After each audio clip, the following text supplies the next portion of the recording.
Hello friends and welcome to Gardening with Creekside. Today we are going to be adding color and texture to the woodland garden. Oh my gosh, cannot wait. We have got things blooming in here, but we want to add some evergreen color. I'm thinking about some summer color with some really nice petite dwarf hydrangeas. Like I said, a little bit of everything is going in today. Some perennial grasses that will give me year-round color. I've got Japanese maples, you name it. Like I said, I am putting it in here. So that is what we are doing. Of course, we are in North Carolina, a zone 8A, and we're going to have fun in the perennial woodland garden. So those of you that are not familiar, let me kind of give you a quick little overview, and then we're going to talk about what plants we are going to put in here. This bed is right at the entrance to both our home and the garden center. It is underneath all of these massive, predominantly oak trees that are gorgeous, deciduous, gorgeous, big, huge trees. So right now, it's getting the most sun that it will get because the trees have not leafed out. Been working this bed for a couple of years now, and we just keep adding, tweaking things that work. We encourage and we add more of those. Things that are struggling, we take out and replace, and that is what we're going to do some of today. We have got hellebores blooming. We have got our spring flowering bulbs that are blooming. So much fun. So let's just kind of go through. First, I think what we're going to talk about is what we're going to do in this bed and give you some more information about this bed. So this bed, we compete with the roots of the trees. So there is a lot of competition. Jackson, who is our almost 15-year-old, came through, I don't know, a month, 6 weeks ago for me and put down a nice thick layer of our compost blend. Some of the plants, I'm still teaching him because he is, a teenage boy, but some of my shrubs, he kind of came in and put the mulch too high up on the crown. So like these are my oak leaf hydrangeas. So I'll need to come through and kind of pull that away. We don't want to bury the crown of the plant. So that's just a teachable moment for him. You can see where I did this one already. And so if you notice that, that's what's going on with that. The sweet little bulbs that our oldest daughter, Emily, and I planted are nice and flowering. This is the Woodland blend from our friends at Color Blends, and that kind of just goes throughout all around the corner.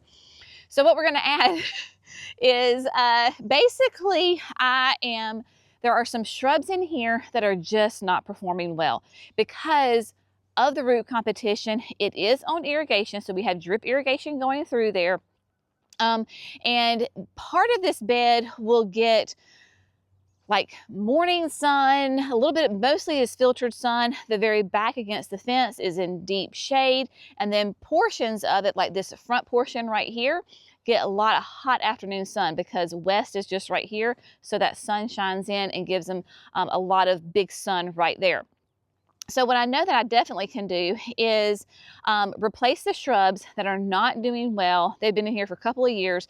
Trust me, they have had plenty of time. They've had plenty of love.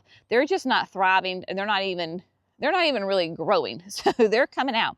I'm going to swap those out because I have a ton of dormant perennials in here, and I have to be careful about where I see a blank spot. And I'm like, oh, well, I'll add something there. Megan was helping me, and we're like, oh, nope, there's a hosta. She's coming up. So if I do replace a shrub for a shrub, then I know that I am good. So that's what we're going to do for the most part.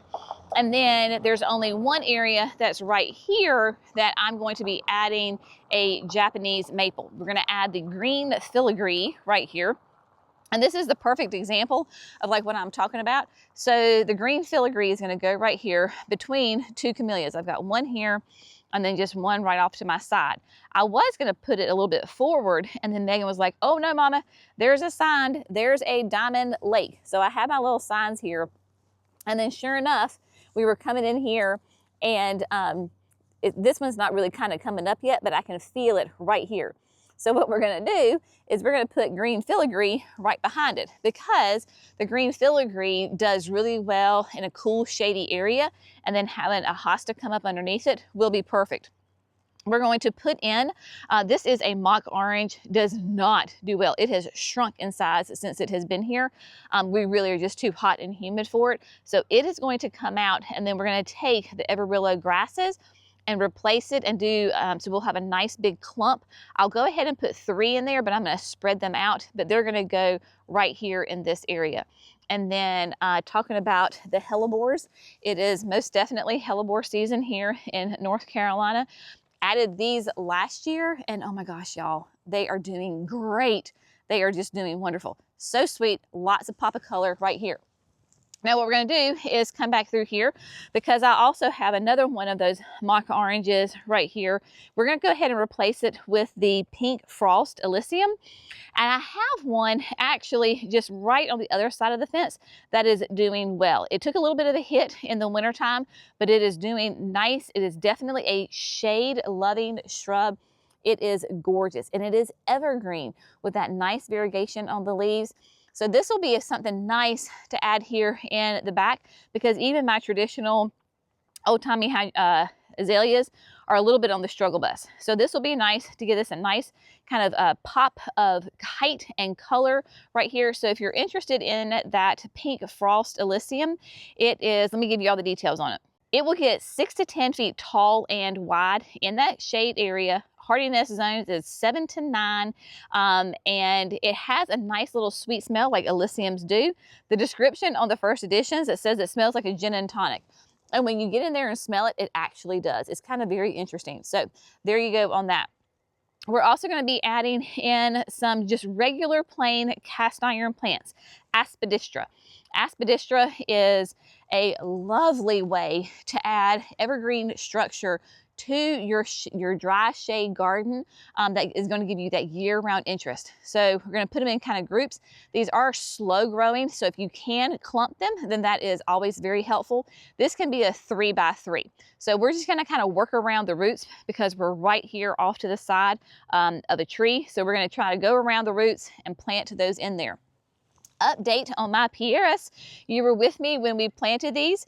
These are from our friends at Southern Living. This is my first pieris in the ground that I've ever had in my garden. But look at them. Aren't they doing really, really well? So they gave us 3. 2 of them are doing really well. This is the second one. The third one is just right over here. It got burned by some of the frost, but this is such a sweet little shrub. It is mountain snow, and mountain snow is part shade to shade. It is hardy in zones 4A to 8B, and it will basically get 3 to 4 tall, 2 to 3 wide. So very excited with how well they are doing. The little guy that got burned, no worries. We will trim him up when we need to, but it'll be fine. And these 2 are doing well. And let's just be honest, in this flower bed, because this is such a challenging bed with the trees and the competition, that if I end up losing 1, but I keep 2, I will consider it a success. So just give you a quick little update on that. Now with the Aspidistra, Megan went ahead and placed some more back against the fence for me. Great for that deep shade. So those will do really, really well back there. Now up front, I have some Father Gillas, and they just have not done anything. You will see where the proven winter pots are. We're going to replace all of those little Father Gillas with the tiny Tough Stuff hydrangea. So this is a mountain hydrangea that is only going to be 2 feet tall by 2 feet wide, and is going to give us some beautiful flowers.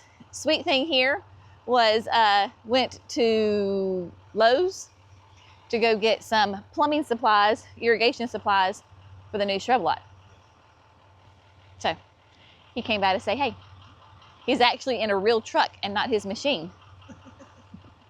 He rarely leaves the property. That's what happens when you work and live in the same piece of property, right? So I'm switching out the Father Gillas with the tiny Tough Stuff. I think that'll be fun. Because other than the oak leaf hydrangeas up front, we don't have any hydrangeas in here. And this will do well with the afternoon sun. Don't you think? I do. I like it. He likes it. Yep. All right. Carry on. Carry on. Carry on. So basically that's exactly what I was telling him. So the tiny Tough Stuff is that mountain hydrangea. It is pH dependent. So my colors typically probably I would think would be blue because we tend to be very acidic here. But nice lace cap hydrangea, very tough. Tough stuff lives up to its name, and it is a tough hydrangea. So having that tiny tough stuff will be really fun, having it forward in the front of the flower bed. So that is what we are going for there. And then we've got 2 more shrubs that we are going to add. I'm going to add in an aucuba. Aucubas are great. They love the shade, and they're beautiful evergreen. They give you this great coloring on them, nice and speckled. It'll look gorgeous back here, and they'll get some height on them. So what I'm replacing the aucuba is the black lace elderberry. Can you even see it? This is again one of those plants that I was testing to see if we could do it here in the South, and I think we're just too hot, we're too humid. Elderberries, the ones that I've had has just been a slow death over the years. So elderberries just don't work, at least for me in my garden here. With the heat, the humidity, they're required for full sun, but if I put it in full sun, then it will fry. So I put it kind of back here a little bit, so then it didn't get enough sun, so it just was like green and literally is shrinking in size. So just one of those plants, y'all, you can try. Gardening is nothing but one big science experiment. Try it. If it doesn't work, give it the old college try. Do everything you know what to do. If it doesn't work, it doesn't work, and it's fine. So just pull it out. Aucubas do great here, and I'm going to love having that nice big evergreen with all that color variation on it. It is going to be stunning. And then, okay, oh, yeah. Got another Japanese maple. Remember when I ordered all those Japanese maples from Mr. Maple back in the fall after Hurricane Helene? Yeah, I'm just now getting them in the ground, but that's been fine. They've been sitting outside all winter, and they've got new growth starting to pop up, like the little buds are starting to swell, so it's gonna be great. All right, now, I am probably going to absolutely butcher this name because it is a Japanese name. But what we're going to plant, let me show you where it is. First of all, this is going to go basically between these 2 camellias. Right now it's behind the Charleston Bird Bath Boy. But this is Jaime Shoujo. And again, all those people out there, pronunciation police, there you go. This is a rare dwarf Japanese maple, and you can see just the color on it already. The stems, the bark is nice and deep burgundy. So this is, of course, going to be a slow grower, going to have gorgeous color throughout the entire season, and it will get, I think it's more wide than it is tall. So very excited to add this. And again, yeah, more fall color, summer color, all of that we want. So those Japanese maples are going to help us with that. Bringing back some more of the Everillo Carex right here. We have an empty spot, so let's bring in pops of color right here. And then last but not least, one of my all-time favorite shrubs in the world. This is the yin viburnum. If you know me, you know how much I love yin and yang viburnum. Proven Winners discontinued this because just the numbers weren't there as far as selling it. It's not that the plant's bad. It is a great plant. It is a David viburnum, so it is evergreen. You can see that it has buds all over it. So this will flower. Now, I only have yin. I do not have yang. If you want to have like the actual berries, you need yin and yang to cross-pollinate. I just love this plant because of its beautiful structure, its color, its low maintenance. It'll still flower, it just won't produce the berries. Honestly, I could care less about the berries. That is like the absolute least desirable characteristic that I like about this plant is the berries. So for me, it does not bother me whatsoever. Again, it is discontinued. I'm on a personal mission for Proven Winners or somebody to bring this plant back to the market because they are phenomenal plants. So there was one last one at the garden center, and I was like, she's mine. So yin is going to go in here around the camellias as well. We'll get to be like a 3 to 4, and so this will give me some good structure kind of here in the corner of the fence. And then we have to talk about some more flowers. This Edgeworthia loves this spot right here. It is so stinking happy. And if you're not familiar with Edgeworthia, this is a southern plant, also known as a paper bush. This is when they are in all their glory. And y'all, I wish there was smell-o-vision right now because this thing smells divine. It is glorious. It is such a fragrant shrub. After the blooms are done, it will leaf out and do kind of like long elongated leaves on it.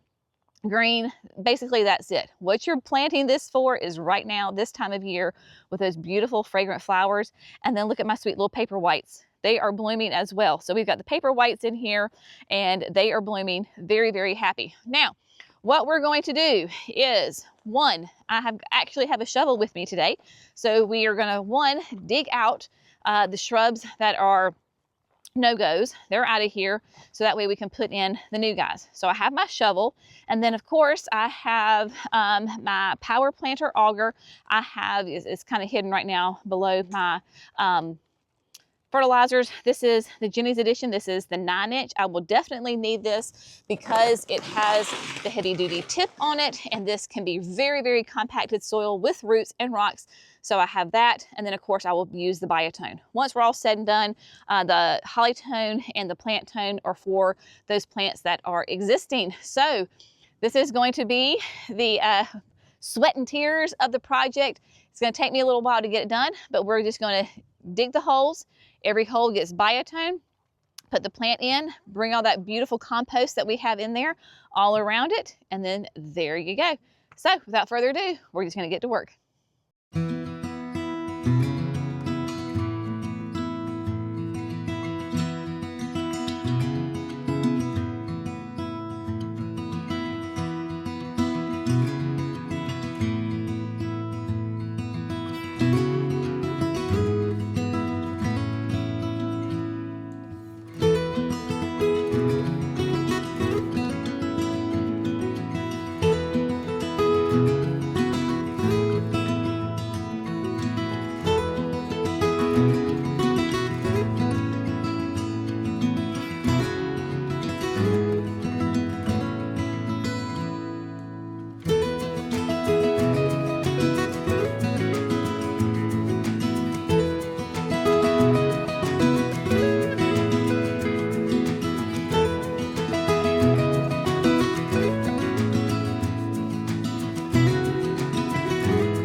Okay, my friends, so got all the plants in the ground, plus a bonus plant that I forgot to talk about.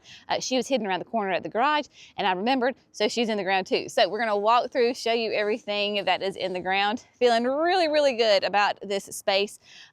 Gardening definitely teaches you patience, y'all. It is not an overnight thing or even a one-season thing in most cases.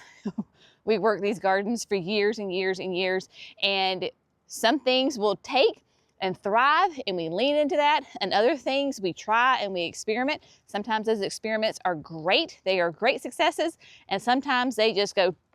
So if it happens to you, don't worry about it, y'all. It's a plant. Move on. Find something else, you know, especially if you have a tricky spot. It is hard to do. The rain is beginning, so this is the perfect time for us to wrap up this video. So some of this stuff is gonna be a little bit hard to see because, you know, like my green filigree, she's back there, but she's of course deciduous, so she's just a little green stick right now.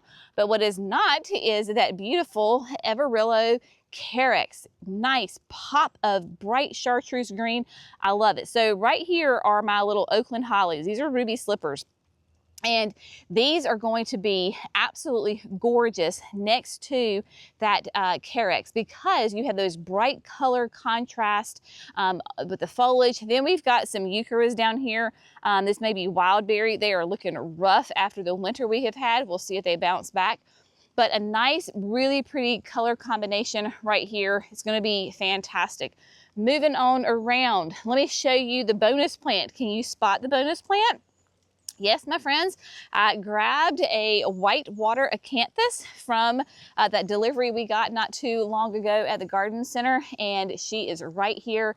Oh my gosh, gonna be gorgeous. This is that whitewater acanthus. It will be a 3x3. We'll do beautiful creamy white and pink blooms in the summer.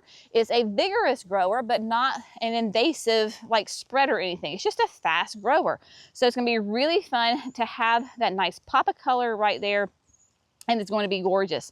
Of course, then we got the Elysium in, the pink frost. We'll come up this way, maybe I can get out of the rain. The pink frost is in. The cast iron plants are all nice and planted. As we come down, they have some more that we put in back in these two spots. That way, these can go in that deep shade, a little bit of that filtered sun, dry, it'll be fine. They will be great. Give me some nice evergreen color back there. And then we have the Akuba. I am loving this Akuba right here in this spot. It is going to be a beautiful, nice specimen piece. Fantastic. Again, you cannot beat the color on that. Then we have the Jaime Shoujo. Now, I had to move her a bit because, as I said, there's perennials all through in here. And where I was going to put it, there's a hosta. So thankfully, I found the hosta before I drilled a hole through it. So we just brought it off just a little bit to the side. No problem right there. There was nothing there with the Carexes. Again, lovely color contrast. And I am just loving this Edgeworthia with the snowflakes. Thank you. These are snowflakes. And so I love this little corner right now. It's just so sweet. And then, of course, the Yen Viburnum back here. It is going to absolutely love this spot. I have Yin and Yang at the house on the back patio. Right there, they get full hot afternoon sun, which is what this is going to get, which will be perfect. And last year I put annuals right here. So there is an irrigation drip line that's like circled. And the more water you give this viburnum, the faster and the happier it is. And so it's in that circle. So this thing is going to absolutely take off. I have absolutely no doubt on that. So it just kind of gives me another nice little anchor, because some of my camellias, you can notice that they're getting a little sad looking. I need my trees to hurry up and leaf out because my shade stuff is getting burned a little bit. So that's what is happening there. Once they leaf, the trees leaf out, then the ones that are getting burned, then they should bounce back and be just fine on that. What else did I forget?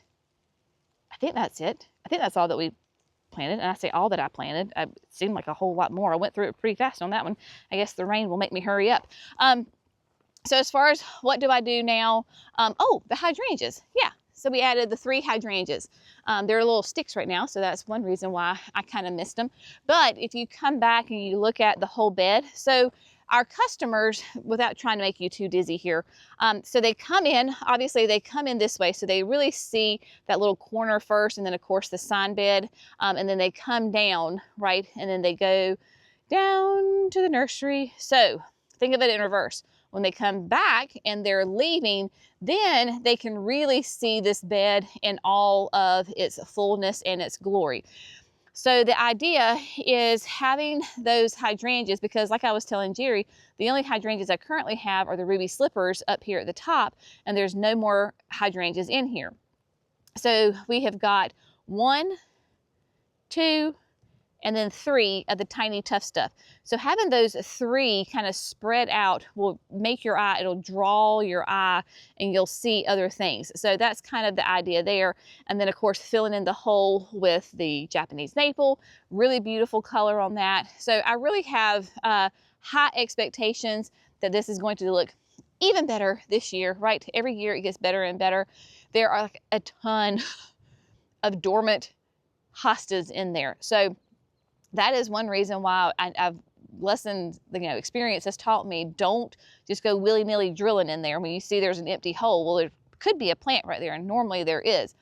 So I am not going to add anything else to this flower bed. This flower bed is done. I did not fertilize today. I'll do that another day.